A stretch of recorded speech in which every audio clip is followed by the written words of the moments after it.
शं ब्रह्मचारिणी देव्ये नमः।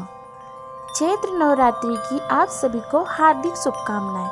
आज चैत्र नवरात्रि का दूसरा दिन है। आज के दिन हम माँ ब्रह्मचारिणी की कथा का श्रवण करेंगे।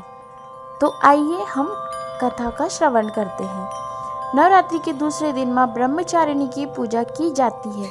माँ ब्रह्मचारिणी के बारे में कहा जाता है कि वे भगवान शिव की अर्धांगिनी है और इनके द्वारा किए गए तपस्विता के कारण इन्हें ब्रह्मचारिणी का नाम प्राप्त हुआ।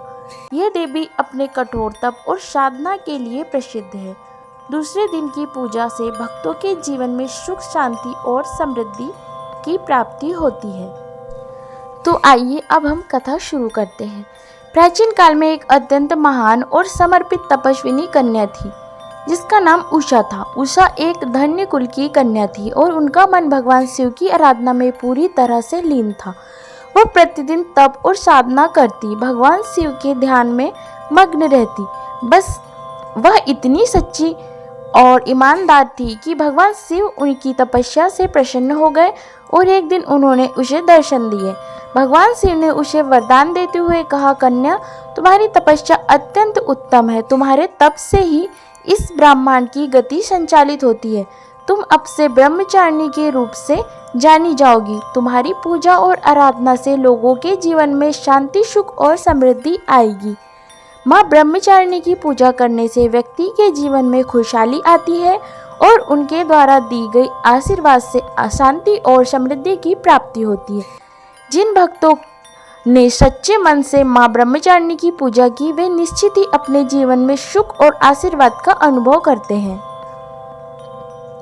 तो आइए हम माँ ब्रह्मचारिणी की पूजा विधि के बारे में जानते हैं। माँ ब्रह्मचारिणी की पूजा विधि बहुत ही सरल है। इस दिन भक्तों को व्रत रखकर सुबह सुबह स्नान करके माँ ब्रह्मचारिणी का ध्यान करना चाहिए। पूजा में विशेष रूप से सफ़ेद रंग के फूल, शक्कर, खीर और फल अर्पित किए जाते हैं। साथ ही विशेष रूप से ओम ब्रह्मचारिणे नमः मंत्र का जाप किया जाता है। माँ की पूजा करने से जहाँ एक और आध्यात्मिक लाभ होता है, वहीं दूसरी ओर यह तन मन की शांति और मानसिक स्थिरता भी प्रदान करती है। तो आइए हम माँ ब्रह्मचारिणी की कथा का निष्कर्ष भी जान लेते हैं। इस दिन की पूजा से जीवन में न केवल समृद्धि आती है बल्कि आध्यात्मिक उन्नति भी प्राप्त होती है। माँ ब्रह्मचारिणी के आशीर्वाद से भक्तों को इच्छित फल की प्राप्ति होती है और वे जीवन में सफलता की ओर अग्रसर होते हैं।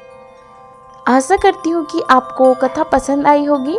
यदि आपको वीडियो पसंद आया हो तो लाइक कीजिएगा, शेयर कीजिएगा और हमारे चैनल को सब्सक्राइब कीजिएगा।